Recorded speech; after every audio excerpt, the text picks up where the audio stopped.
Kunento esiyenzakalayo eSouth Africa, and it is literally pulling the veil on a lot of things that establishment was hoping ukuthi they would stay the same. For example, there is these two creators. I think uLukile is teaching uAndile bakhuluma ngendaba yokudecline kwe-CBD, yokudecline nje kwamabhilidi amaningi nokuhijackwa kwezinto eziningi.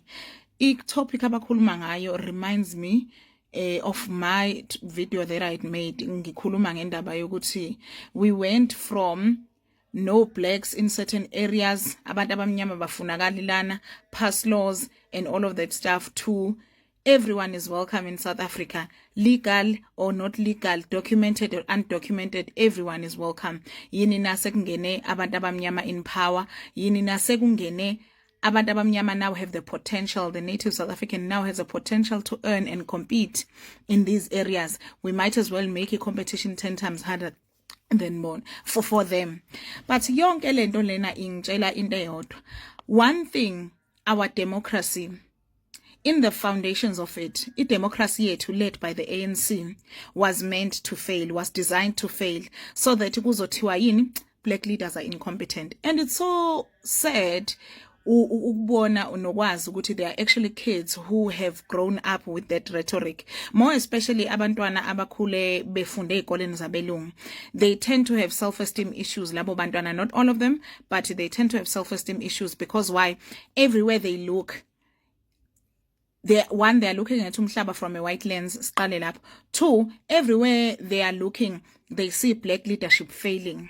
But into abahluleka ukuyi-understand nabahluleka ukuyistisha ukuthi those so-called black leaders, they were there to fail by design. Ngike ngakhuluma nomunye wama-mutuals wami ngasho ngathi i-ANC, what people do not understand is that the ANC was meant to fail. Because why? Because they didn't have economic power. They have political power. And the political power without economic power akuhlukene nokuthi umdlalo loyo. But then I digress. Bengifuna ukuya kulento yokuthi mangithi the veil is breaking, or abantu sebeyaqala bagaina a new sense of consciousness. For the first time ever, SACR as an organization is one of those entities that are breaking the veil. Yokuthini na? I-veil yokuthi not everything is ANC's fault. Yes, sit with that. Not everything is ANC's fault. Abantu ababephethe umbuso ba designer ukuthi system at some point benefitise bona bodwa, futhi from the jump yayidalela ukuthi benefitise bona bodwa. Go and watch ivideo kalabo bhuti babili engade ngikhuluma ngabo.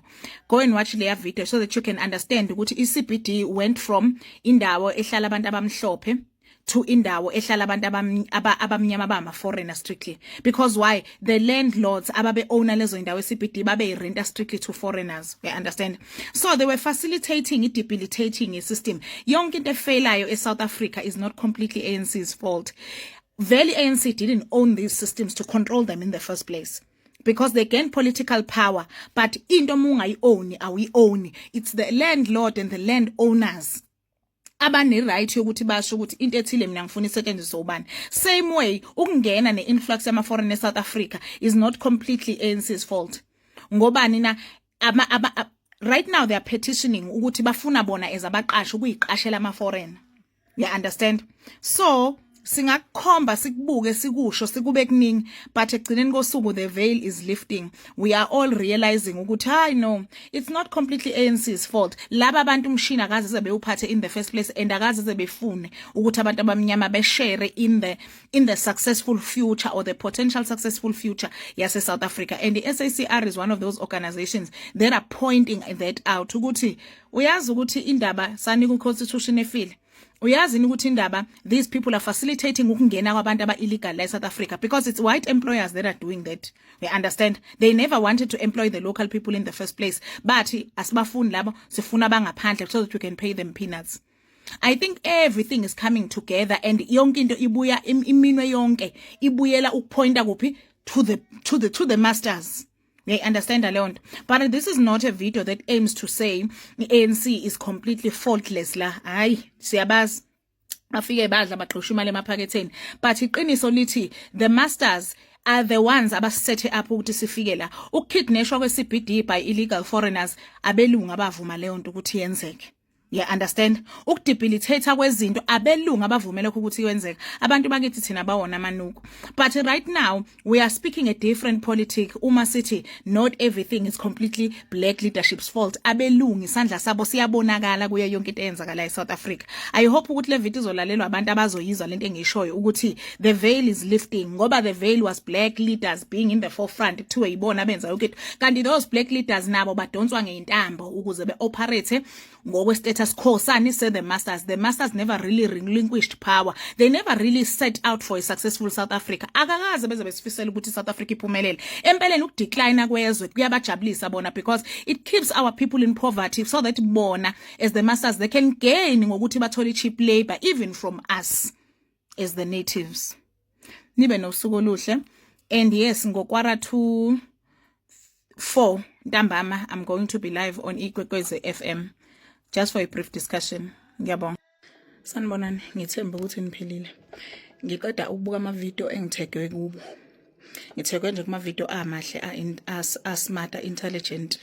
But uyazi ukuthi kunento engiyibone weakness in a lot of people who are intellectual and who are learned, who know a lot of history and who know a lot about our people and also who know a lot about ISITA. We understand? One thing engiyibone witness noma disconnect is when you have studied your enemy so much so that you've reached a point la khona where you assume ukuthi sitha sivale wonke ama-engel, where you are stuck in a pool of despair, of hopelessness ukuthi kwakungeke kube ukuthi umcindezela akayicabanga ngento ethile ukuthi uzoyilungisa kanjani. Like you've studied history so much, but you focused on all the negative things with history yet. You haven't considered wins we've made as a people. Ukuthi without impi yasesandlwana, we wouldn't be here as a people. That was a show of resistance. And leyo mpi saqhubeka kuze kube namuhla. You haven't considered even the magic that happened nje, for example kule yampi yasesandlwana. Kukhona abantu who have studied history ngalendlela nesitha ngalendlela ukuthi they are trapped in the matrix yesitha. Isitha utadishe izenzo zaso to a degree yokuthi captureisha umqondo wakho. Abanjani abantu engibabona ukuthi imqondo yabo is captured by isitha. Abantu ozobeza bekhuluma indaba yokuthi no, the states do not support leyo nto le. Your mind is captured. Uzobezwa bethi no, the constitution cannot be changed. Your mind is captured. Uzobezwa bethi hayi into ethile nje ngeke eze yenzeke, marching won't make a difference. Uzobezwa, your mind is captured. Why ngithi umqondo wakho usuku captured? Ingenxa yokuthi you've zoned into isitha so much that you are rocking back and forward. You're in a pool of despair. Awuyiboni siphuma la. We have a lot of them, they are not supporting ama movements enzeka namuhla because they are hopeless. And they intellectualize their hopelessness and they're drumming it into imqondo zabanye abantu abaningi. And a lot of them, they are secretly hoping ukuthi impeleni sifele singakamashi in their minds. In their minds, any movement ezanywa ama grassroots ezanywa abantu is useless, is futile. Because why? They believe in the machinery, they believe in isitha so much. They understand? And they believe ukuthi isitha created this machinery infallible. Kantabazi ukuthi only thing we need to do is stand up. The only thing we need to do is just stand up and walk and march and exist. Uyazi ukuthi imqondo yabo, they are so intellectual and ubafica kuyibona abadriver ama conversations that are counter-revolutionary. They are driving conversations that are counter-revolutionary. Ibona babuza imibuzo engasile ebambezela i-revolution. Ibona babuza imibuzo ba-intellectualize, they are captured. Imqondo yabo is so hopeless, i-captured. Uzobabiza nje bebuza nje imibuzo engasile. Obani bafanda obani bamashela ini into ethile yenziwa obani ngobani ngeke kube into ethi i-constitution nishintshe ngoba i-constitution idinga amajaji awubani ukuze kuhlangane eParliament sidinga i-system ikubopha izandla nenyawo and you believe it. You are so convinced ukuthi konke ngeke kwenzeke. You are now playing by the rules of isita to a degree, to a choice. There is no existence without isita. There is no existence without systems isita in place. And you think the enemy is so perfect. And you underestimate amandla asebantwini. You underestimate abantu namandla abo. You underestimate abantu nama voices abo. You underestimate umlilo nemlingo okubantu. You underestimate the masses. Nikona babonela ama diagrams adweba abantu bengaphansi kwetafula onxiwa bedla phezulu. Ukuthi the only thing you need to do is stand up. We understand leyo nto? You guys are so good at studying the enemy. Kodwa anikho good ekuboneni ama weaknesses in the systems sesitha. Anikho good. You guys believe when la emqondweni wakho you believe ukuthi machinery is so perfect. It's infallible. And why are people still following you? Uma kuukuthi awuna solutions. When ufuna senzeni, this organization is bad, this political party is bad, Yonke is bad, ufuna abantu benzeni. Why are you even talking like social media? Uma kuukuthi awunayo solution. Why are you even talking? And what was the point in you studying history if you have no solutions? What value does that history and knowledge? What was the point of you studying isita if you do not have solutions? And we spend so much time studying isita instead of studying abantu and studying the things that we have in our arsenal. What do people have? People have their voices. People have collective consciousness. People, when they move as one, baba namandla, ubani osibambezelayo, wena ngqeqe wesitha, wena ngqeqe wesystem, owazi ukuthi isystem ngeke ivume into ethile. And ngelinye ilanga you'll be surprised ukuthi sothi siyamasha, sibheke eplazini lomlungu, ubhizi wena uyasitshela lana uthi, hayi kunobhova lapha abakhulu abavimba lapha ngasesangweni, ngeke kube ukuthi abantu abamenebhamu sifica izinja ilele. Uyothini mhla sithi sifica izinja ilele. Uyothini sithi sifica abantu befile nangaphakathi. Why do you doubt ukuthi izinto ingashintsha? Why do you doubt us? Why do you doubt? Uyazi ngize ngakhumbula ngisho izinsuku zami ngisayikhola ukuthi bathi faith without works is dead. Why do you doubt intshukumo yabantu? Why ungafuni abantu bashukume? Because you are in despair. When you feel lapho kulwazi lakho lesitha, you are dead inside. And most of you nifile because you have no hope, you have no solutions. You offer no solutions. You are very counterintuitive. You're counter-revolutionary. Ucounterisha yonke into umnyakazo. You do not see the bigger picture. You do not see amandla asebantwini. And what if ngempela ngelinye ilanga sithi siyayithela phekwa izinja ilele? Uyothini ke lapho? Uyorejoice kanye nathi? Thina ngeke siyisole, thina salokhu sikholiwe, thina samagazini, same ekholelweni ukuthi umuntu omnyama uzokhululwa. Thina we believed in the revolution, we still believe in the revolution, and siyakholela ukuthi umnyakaza uqediwe. And a lot of the people aba intelligent and bafollowisha bafowethu nani futhi yekani ukungitheka kulama video abo counter revolutionary, counter intuitives. Asisiza ngani abantu abahlakaniphile abangenazo sombululo? Sithi nakho constitutional reform abayifuni. Sithi mashana abafuni ukumasha. Kanti bafuna ukwenzani? Into abayenzayo nje bascrutinize.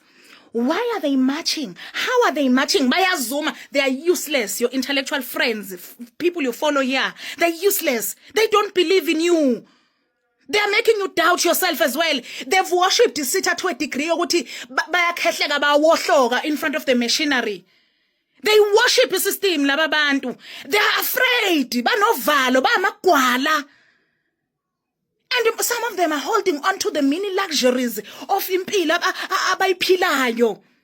While you have nothing, while a lot of people have nothing. Ningavumele bafowethu abantu bandeter in your ways. Never stop believing ukuthi your struggle in your lifetime is worth something. Why nifuna ukuthi abantu asebephuze ihistory baphuza ubutha batadisha ihistory batadisha ubutha babangena baqhumbizisa basebezobhodlela kini nani niyavuma? Hayi nina ibani la mina ngimfuna umuntu ongekho la. Angimfuni nje mina umuntu ongekho la. Umuntu ongakhola ukuthi kukhona ikhathi la khona sofica obhova belele. Uyothini ke? futhi enye into sofica sibone ukuthi akhiwe ngisho ukhiya umnyango. We will never know if the dogs and the gates are locked until sifike emnyango siwuthi kanje. Uyabona yini ukuthi sitha saka sadenge ukukubopha uboshiwe psychologically, you are under prison. You believe ukuthi those chains outside are chaining you in. You've never even tried the door. Akaze usuzame ngisho ukuzama ukuphuma. When we are kholelwa nje ukuthi hayi ngoba sazalelwa kwi-cage sofela kwi-cage. Hayi bafowethu. Sanibonani, ngithemba ukuthi niphilile. Kunento engikhumbulayo lana. There was this person, noma there is this guy uSiboniso Khomo engangifunda naye DUT. Kasimbizo nobhala. Because wakade unobhala wamakomanisi, I think at some point nami ngagcina sengi-inheritile leyo title. And in one of the teachings, in one of the teachings or conversations we had in politics, one thing about that guy, he really imparted a lot of knowledge. Gave me, futhi he was very intentional about izinto ezibalekile ofanele ngizazi politically. Besides the fact that ekhaya ipolitiki ubaba into abeyifundisa nje class belivulekele politics, of which it was his lived experience. But uSiboniso Khomo is one of those people whom I will remember forever empilweni yami ngenxa yezinto angifundisa zona, from ama ideologies communism or Marxism no Leninism, konke nje lokho angeke ngikutshele ngisho umehluko, but I do remember the essence of his teaching. One of the conversations we had, umusayibukela le video, was about ama parties lawa asuke achieve i-revolution. Example i-ANC. I don't know amanye ama parties, ama political parties or organization akwamanye amazwe. One specific fact ayengitshele wona ukuthi parties that achieve i-revolution, the natural order of politics, imhlangano le ekusuke kuyiyona eketule umbuso wabacindezeli, does not live long. I-ANC eyakwenza eSouth Africa ngokuthi iphile ize ishaye u-32 years is something that is an anomaly. Is something that is unheard of. Kungani ama political parties asuke achieve i-revolution engaphili isikhathi eside? It's simple. Whoever agrees to go to the table, kusuke kuyi-sign leyo of ugoba madlangala. Kusuke kuhlaba ikhefu kwi-revolution. And when the people realize ukuthi lento ebesayinwa lapha etafuleni doesn't really, is not the full thing. We understand leyo nto ngoba ibalekile guys in politics ngoba you get to really know ukuthi sikuphi, in which stage of our revolution and democracy are we at. Bazongifakazela ke abanencwadi eziphelele la zepolitiki, but kusuke kugotshwa amadlangala, kusayinwe ama peace treaties ngenxa ukuthini kupropose igazi phela eSouth Africa at that time noma emhlabeni at that time, and that political parties doesn't last long ukubusa kwayo. In the most 10 years usuku sumkhulu for the political party, abantu, because they realize ukuthi what we receive was not freedom, baya revolta bephakame bayuketule lo political party bese kuyahlakazeka ke kuvela amaqembu depending on the political order. But lawo maqembu asuke ekhanda in contested ground itshengisayo ukuthi I know if freedom we were not really free. We understand. And in South Africa vele we are in the very young stages of our revolution. And kubalekile ukuthi sikwazi le knowledge, and nami I thought it's important for South Africans to understand ukuthi ANC was born to die as a political party that sat on the table yathi kugotshwa amadlangala. The onus is on you as a people to say le nkululeko enisinike yona ayanele, we want more. The onus is on who? Is on you as a people. Ukuthi amandla enu ahleli kini, kungabi kubiki political party enyoyikhonza more than impilo zabantwana benu. You understand leyo nto? And I think this goes to something ebengikade ngifuna ukisho ukuthi amandla akubantu. Whatever the people feel and see and experience, they should act on that. And no political allegiance should ever stop you from speaking the truth, from revolting, and for standing up. We understand. I think vele bekufanele sifunde le bump ngo-ANC ukuthi isitha sethu sasidoma ngo-ANC, but futhi the responsibility is not on ANC ukuthi kutshele ukuthi revolta, but uMandela explicitly told you guys that if the ANC does to you what the apartheid government, because he knew, that man knew what was coming, kuyi responsibility yethu ukuthi siphakame siwalanda amandla ethu from iANC hlwe si decide ukuthi lamandla ethu siwahlanganisa kuphi siwaphakamisa kuphi. Uyayi-understand leyo nto? And please don't ask me who to vote for. Khetha isigebengu ofuna ukusivotela. Nje ngiyeke ngaleyo. But I think kufanele vele ipolitiki siyifunde sicathulisana ukuthi sikiphi stage manje, and that's why I think iphathi engizoba blame yona uANC noma ingxenye engabasola kuyo uANC noma into engizobashayela kulihlombe ngayo ile ukuthi basidayisela kwangathi we have achieved ultimate freedom. Kwasithatha isikhathi nanokuthi size sibone ukuthi no lento ayiphelelanga. Yeah, understand? But ubani responsibility yakho umuntu ithina abantu amandla awethu guys. We the people shall govern. Bethanda bengathandi kufanele kube njalo, and we the people should come together and decide in which direction we are moving. We understand leyo nto. Power was not truly with the ANC. Kuphela ANC was sold to us as something okufanele ibe ultimate, ibe end all and be all. But the leaders knew. And the onus is on you, man, to take that step forward. Ukuthi mina ngiyaphi from here. And if uyazi ukuthi South Africa, you even have a right to change the kind of politics esinayo South Africa. You have a right ukuthi ukhathela amaqembu. You have a right ukuthi ukhethe ithina abantu efanele influence ukuthi ipolitiki yase South Africa idlala kanjani. But bekufanele ngisho lokho ukuthi what happened in South Africa ukuthi ANC ibuse for 32 years or even be in power for 32 years was an anomaly, was something ebingajwayele ukwenzeka engenzeki indawo. Yini na what was different about i-revolution in South Africa noma i-tactic esetshenziswe ama oppressors ne-ANC e South Africa? Into ebe different ukuthi they sold us the idea of ultimate freedom. Even when sesisha sathi cha asishi, even when we were suffering sathi cha we're not suffering. So ngoba ke sesishile sivukile siqwashile, we must act accordingly, we must organize accordingly, organizing our structures aphakamisa isizwe. Nibe nobusuku obuhle. Kwanda.